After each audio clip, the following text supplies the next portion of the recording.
자, 1910년대 보도록 하겠습니다. 자, 지금 우리가 공부하려고 하는 것은 1910년대.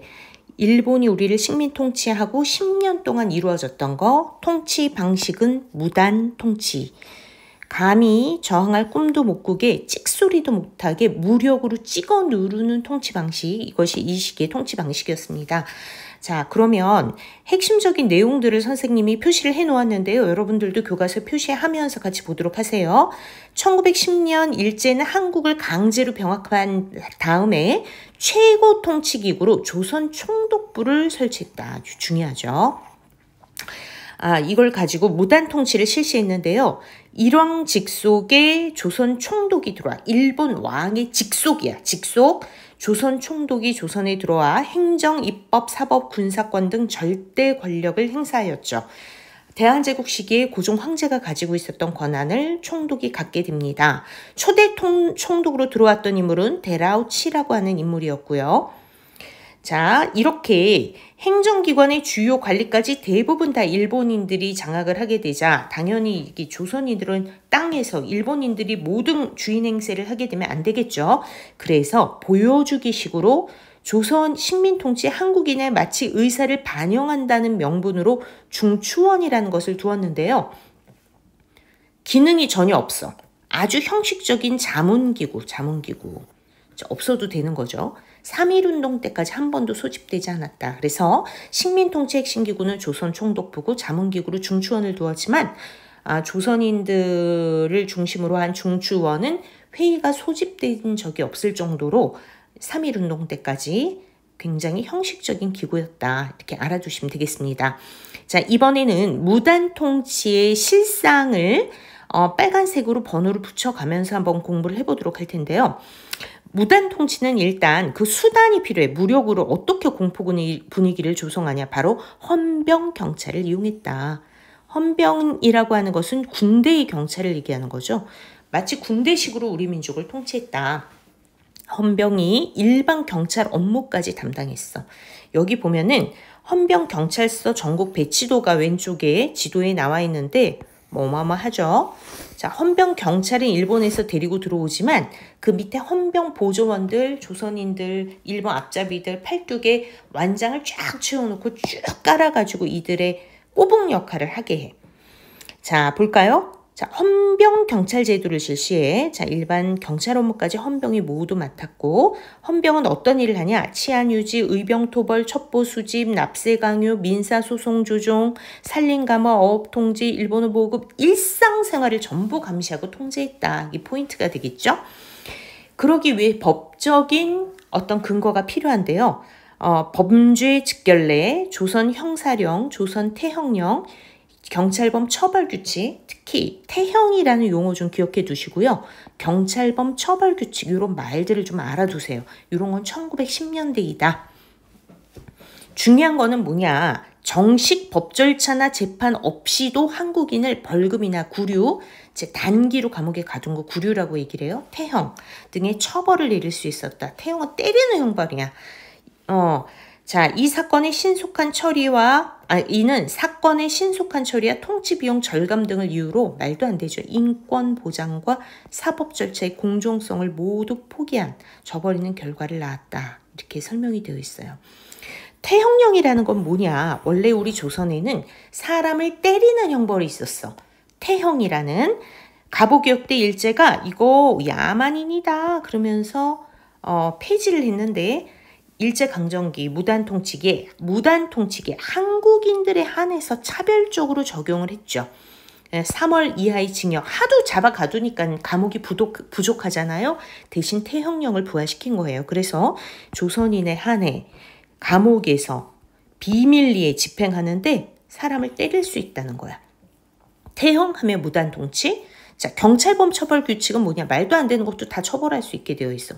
일정한 주거나 생업 없이 사방을 배회한다. 주거 없어. 생업 없어. 직업 없어. 돌아다니면 그냥 붙잡혀. 이건 뭐냐? 마음에 안 들면 다 잡아드리겠다는 얘기죠. 불온한 연설을 하거나 불온 문서. 불온하다는 것 자체도 이거 근거가 되게 애매하죠. 도서, 시가를 게시, 반포, 낭독한 자. 언론의 자유도 없어. 경찰 관서에서 특별 특별히 지시한 명령을 따르지 않아? 이것도 경찰범 처벌 규칙이야. 그렇게 되면 구류 또는 벌금에 처한다는 거야. 자, 독립운동가가 본 무단 통치, 여기 박은식 선생님이 나와 계시는데요. 대한민국 임시정부 2대 대통령까지 지낸 박은식 선생님, 역사가이기도 하죠. 일제강점기의 역사를, 일본이 우리를 침략해 우리가 고통당하는 역사, 한국 통사, 앞을 통자를 써 한국 통사와 거기에 피 흘리고 저항하는 역사, 한국 독립운동 지열사라는 책을 쓴 사람이야.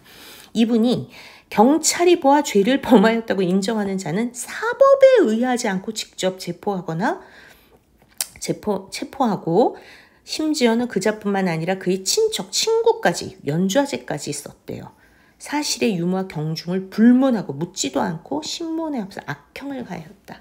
특히 막 자백을 강요해서 막 고문을 해가지고 참다 못해 했다 이렇게 얘기를 하면 그걸 근거로 처벌하는 이런 무지막지한 통치 방식, 이게 무단 통치였다고 볼 수 있겠습니다.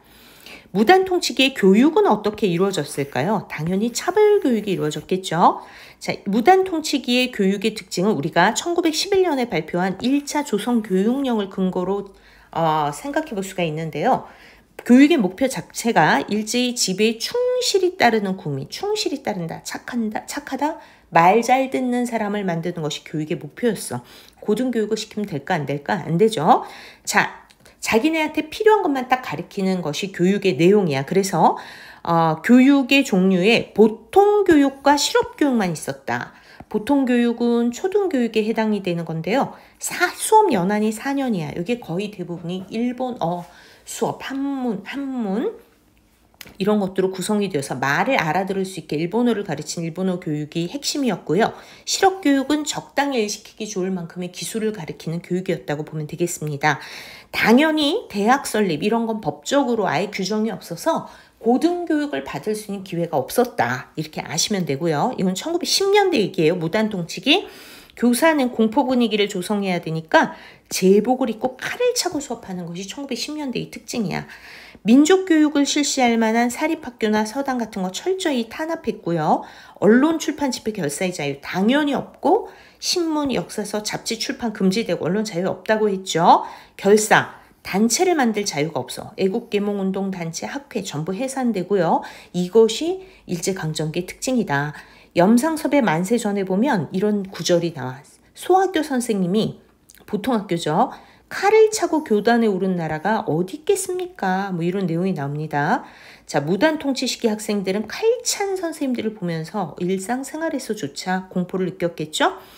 범죄 직결례라고 하는 건 뭐냐? 즉시 결정할 수 있다는 거야. 재판을 통하지 않고 구류, 태형, 과류, 벌금, 형에 해당되는 거. 3월 이하의 징역, 이제 구류야, 구류. 자, 100원 이하의 벌금, 과료의 형에 처하여야 하는 도박죄 및 구류 또는 과료의 형에 처해야 하는 형법죄의 죄, 208조의 죄, 이런 것들은 그냥 즉시 결정할 수 있다. 여기는 이제 사법제도를 여러분들이 보는 건데 정상적인 형사재판의 구도는 이거죠. 자, 판사는 공정하게 재판을 하고요. 여기 이제 경찰은 피고인이라고 생각돼. 죄인을. 그러니까 일단 사람을 수사를 하고 기소를 해. 그러면은 당연히 피고인은 변호인을 써서 자기 자신을 방어할 수 있고요. 이들 사이에서 공정하게 재판을 하는 것이 정상적인 재판 구도가 될 텐데 이런 거 자체가 없는 거야. 자, 봐. 이런 거 자체가 없어. 이런 거 자체가 없고 그냥 자기네들끼리 처벌하는 거다. 자, 법조인의 수와 일본과 한국의 법조인 수와 인구 100만 명당 인원수를 보게 되면 여기 뒤로 갈수록 자, 일본은 법조인 수가 늘어나죠. 한국인은 법조인 수가 줄어들죠.